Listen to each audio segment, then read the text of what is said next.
Hey, Top Gun Options traders, welcome to Thursday Market Sitrep. Matt Buckley, call sign Wiz, primary and weekly options model portfolio manager here at TGO. And what a difference a day makes, right? Yesterday, Comedy Central was all over the news. Markets imploding about North Korea this, North Korea that. That's why the market's going down. Folks, if you watch CNBC for anything other than entertainment and pure comedy value, you're going to implode and get killed. If CNBC's talking about it, it's hours old, at least 30 minutes old, let's say at max. Why? The news has to get to somebody at CNBC. It has to get to Edgewood Cliffs, New Jersey. Some 28-year-old who's trying to make it in the entertainment industry as a writer needs to write it, and then they have to put it on a teleprompter for the Muppets to speak. Okay, so when the market moves down 100 points like it did yesterday, they search for a reason. And the Muppets, hey, look at the top of the Drudge Report. It says North Korea might attack us. That's why the market's imploding. Completely not true, and that's why we have a lot of people trading here at Top Gun Options, because we know what's going on strategically, operationally, and tactically in the market. So that whole thing cracks me up. So if the market went down yesterday on North Korea, why isn't it down even more today? Because it's getting worse. Pyongyang preps missiles.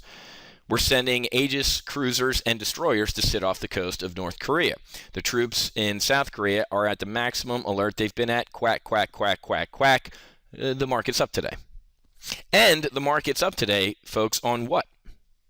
Why is the market up today? Market shouldn't be up today. I'll tell you why. Look at weekly unemployment claims.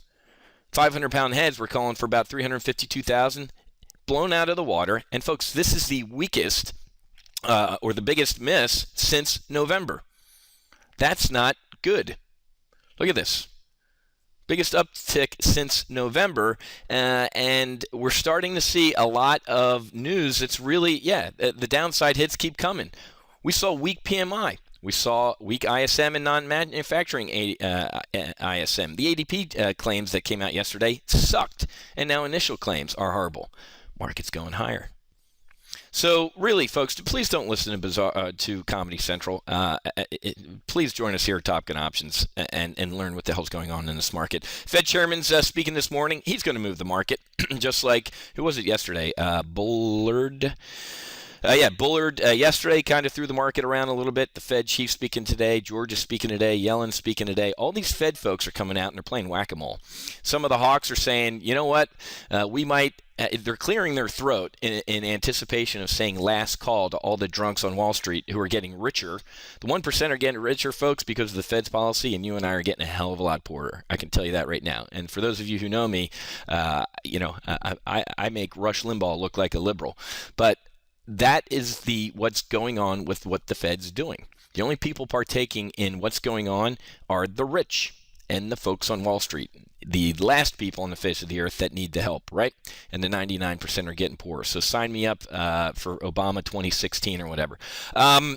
So these Fed folks are coming out, at least the hawks are saying, we got to end this party sometimes, guys. We're creating a bunch of alcoholics that are dependent on us. And, of course, the Bernanke side of the fence is saying everything's great, stay the course, all is well, just like the guy on Animal House, and he's going to get trampled. Tomorrow, I say the market moves sideways into tomorrow. Why? Because the big day is unemployment rate and non-farm payroll. Remember, guys, it's a bizarro market. Good news is bad news is good news. The unemployment rate going down isn't necessarily good news. It might be good news for our country if the unemployment rate goes down. It's bad news for the traders because that is ticking closer to last call, right? The Bernanke said, hey, if we get unemployment under check here and get it down around 6.5%, we're going to pull the punch bowl away. So in bizarro market, what's good news for the economy might not be good news for the market, and vice versa. Good news for the market might be bad news for the economy. However, and now let's go good news is bad news is good news, and invert that. If the unemployment rate goes down, it's not necessarily a good thing, right?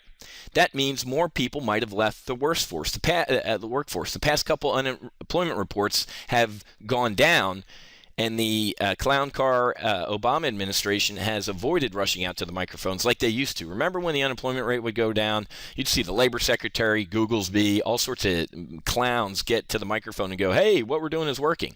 And then 15 minutes later, a smart staffer would yank them off the air and go, hey, the unemployment rate actually went down because more people are on food stamps, disability, and have just thrown up their hands and quit.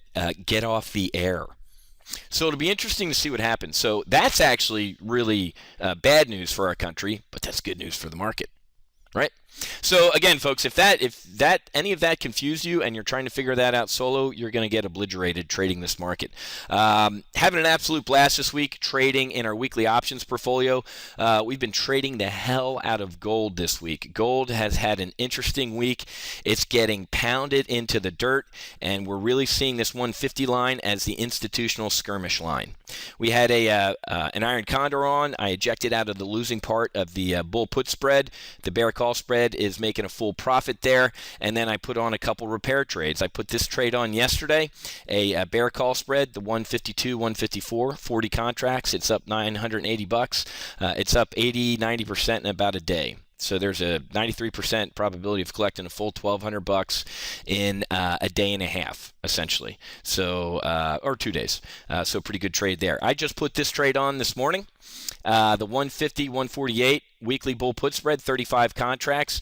It's got the potential to make $2,000 in a day, about a 45% probability, only a 10-11% probability of losing about $5,000. That ain't going to happen. I sent out a trade alert, an SMS via text and email to my traders that I was adding this trade to the model portfolio. I gave them my ejection criteria about where I'd bail out of this trade, and there's a 61% probability of making some scratch on this trade because the break-even's all the way down here at 149.43. Let me show you something very interesting about weekly options. Let's say that the GLD just hangs exactly where it is right now for the rest of the day, which it'll probably move away from, it'll move around as the Bernanke speaks and some of those Fed folks will speak. But for all intents and purposes, let's just say the GLD hangs right here at 149.87. Actually, we're at 149.89 or whatever it is. Put your eyes right here, folks. This is called theta. This is a Greek known as time decay. Whenever you sell something, you want it to decay in value. If you sell a $90,000 Porsche and the guy peels out of the parking lot, you want that thing to decay in value. Because if he does a U-turn and comes back and says, you know what, my wife just called, told me to get over my midlife crisis, will you buy the car back? And you go, yeah. For about 50 grand. That's called time decay. When you buy something, you hate time decay, right? But we sold a bull put spread that won 450, 148 that expires tomorrow afternoon. So look at theta right there. You ready? Let's just say $330 all the way up to about $1,330. So there's a potential $1,000 gain today in my model portfolio in theta alone if this trade hangs, if the GLD just hangs where it is. So this, I might actually just get out of this trade this afternoon because not sure what's going to happen with the jobs report. ADP came in horrible. Goldman Sachs and everybody's rushing around scrambling to update what their numbers are going to be for tomorrow. So this might just be a one-day trade to open up my pocket and see theta dollars just as each minute, as every second went by that I'm talking to you in this video, theta has been dropping into my model portfolio as we hang out right here at our current price. So potential $1,000 gain just on theta alone on this trade. Also put on an SPX Iron Condor earlier in the week. It's up $700, and we have how much left to go on this one? About $1,000 left. There's an 85% probability of collecting a full $1,700 in 4 days on this trade. So having a blast in our weekly options model portfolio. A lot of blue collar work going on. They're not for everybody, but if you're interested in learning about weekly options or taking a test flight, go to topgunoptions.com, hover over services, and you can go down to weekly options. Or if you're like me, an old guy who's got a BlackBerry still, you can type in topgunoptions.com/weekly-options, and you can scroll down and take a 2-week test flight and see how we do things here at Weekly Options. Our mission objective is to gain at least $1,000 a week in profits in the model portfolio, and we've been doing that and then some since our inception in the middle of December. Some weeks we get absolutely obliterated like we did last week, and then other weeks we absolutely knock it out of the park. It's going to happen. That's the ebb and flow of weekly options. The mission objective is obviously to make those getting obliterated weeks a hell of a lot less and very infrequent than the knocking it out of the park weeks. And we've had a lot of knocking it out of the park weeks and really looking forward to that. And from the Department of our government's a lot smarter than you about how to spend your tax money. Here you go. There's a nearly $500,000 stimulus, but on correct condom use. That was supposed to, bring a couple of federal jobs or whatever. Zero. Jobs reported, 0. So there's a $500,000 flushed down the toilet, right? And then the Secretary of Defense Hagel was hinting at cuts in pay to military folks yesterday. Yep. Get my sick bag ready because it's just, don't get me started. All right, guys, got to go. Got to trade the hell out of some weekly options. Got to do some other stuff, doing some one-on-one coaching today, and then also getting ready for something called the Commanding Officers Club. If you're an elite Top Gun options trader, you're going to be hearing from me shortly. I'll leave it at that. Just take a look. Special invitation going out for a in-person event down here in sunny Boca Raton. So if you get that email and hear from us, I strongly recommend you take a look at it because we want to talk to you. Okay? Happy hunting. Make sure you hedge, and I'll talk to you guys tomorrow with Friday's market wrap-up over at Wealth Creation Investing. We'll see you.